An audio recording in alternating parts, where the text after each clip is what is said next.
Olá pessoal, tudo bem? Aqui Luiz Fernando Petri. Hoje eu queria falar rapidamente sobre um assunto que é muito interessante, que muitos pacientes perguntam, né, sobre qual é de fato o nível de eficiência de um tratamento antipsicótico para a esquizofrenia, não é? À medida em que a adesão ao tratamento vai diminuindo, ou seja, à medida em que o paciente não toma o remédio tão certinho quanto a gente gostaria que ele tomasse, ou como a gente orienta que ele tome. Então, especificamente uma pergunta de um paciente foi: se eu deixar de tomar o remédio 2 vezes na semana, por um motivo lá como um efeito colateral, coisa parecida, isso faz muita diferença no meu tratamento? Será que isso de alguma forma pode fazer mal, né? Pode prejudicar o objetivo do tratamento? E eu acho essa uma pergunta muito relevante e às vezes difícil de responder. Por esse motivo, em primeiro lugar, vamos entender, né, o que um remédio, como um remédio funciona para tratar a esquizofrenia. Quando você começa a tomar uma medicação hoje, tá, toma um comprimido ao dia, né, que é a realidade da maior parte dos antipsicóticos. Felizmente hoje as prescrições são simples, um comprimido ao dia ou 2 ao dia. Com o passar dos dias, né, a concentração plasmática ela vai subindo, subindo, subindo até chegar a um ponto de estabilidade.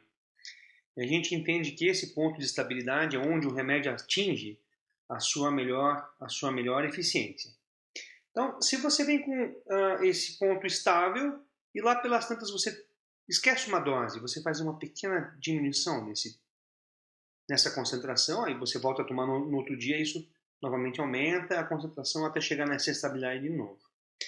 Ocorre que se você começa a fazer tem muitos esquecimentos de remédio, essas quedas, né, na concentração plasmática, elas podem chegar num ponto em que você baixa demais a concentração média de um remédio e aí você não tem mais tanta eficiência, ou mesmo o tratamento pode parar de fazer efeito.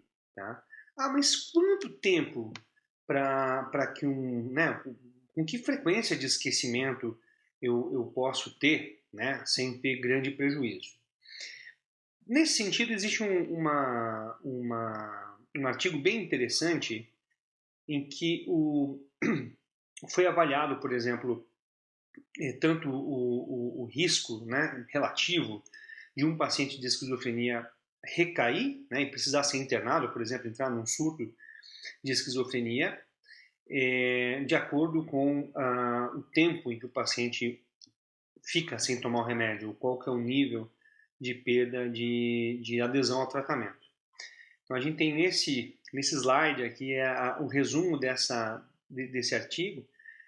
Ele acompanhou pacientes ao longo de um determinado período, né? Acho que em torno de um ano, né? E o risco de hospitalização, de recaída na esquizofrenia, ele obviamente ele é mais alto quanto maior o tempo do paciente não estar tomando remédio.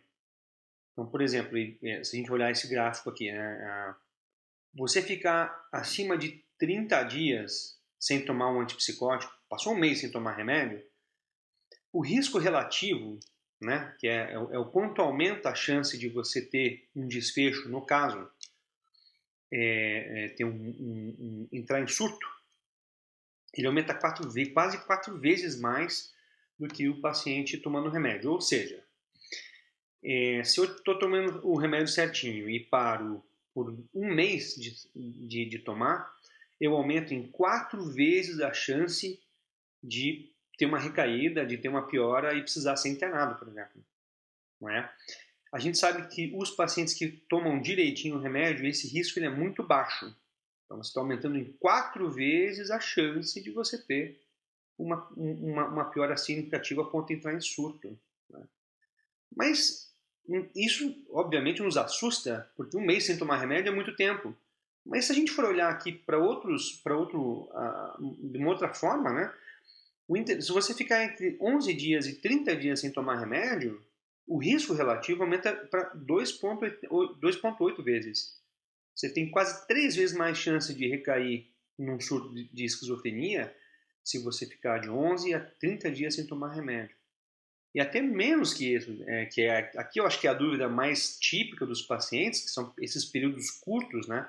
De você ficar alguns dias sem tomar medicação, como no caso do paciente lá que ele queria folgar do remédio 2 vezes por semana, 2 dias por semana, e aqui está a nossa resposta. Nesse levantamento encontrou-se, né, que o risco relativo de um paciente entrar em surto por estar falhando o tratamento entre 1 a 10 dias, o que é muito comum, infelizmente, para muitos pacientes, é de quase 2 vezes. Você aumenta em 100%, 200% a chance de ter uma recaída de esquizofrenia. Então, a gente entende que a adesão ela precisa ser a mais certinha possível. Já que você está tomando remédio, lembra de tomar ele certinho. Porque mesmo pequenos esquecimentos ou pequenas falhas de tratamento podem gerar uma perda de eficiência, não é? Com resultados muito ruins. Nesse caso, do levantamento, pacientes que entraram em surto e precisaram de hospitalização. Então, o recado aqui é: não deixem de tomar o remédio nem por um dia. Tá? Se a medicação está de alguma forma desconfortável, tem efeito colateral acontecendo, alguma coisa incomodando nesse sentido, o melhor a fazer é conversar com o médico que está te acompanhando, de repente encontrar uma outra saída. Isso tem a ver com reduzir um tanto a dose, trocar de medicação, encontrar uma medicação que seja mais confortável para o teu caso. Mas o que não pode é ficar sem tomar o remédio, mesmo que por curtos períodos, como dias. Ok? Então, espero que tenha sido bastante útil e agradeço a atenção e até a próxima. Tchau, tchau.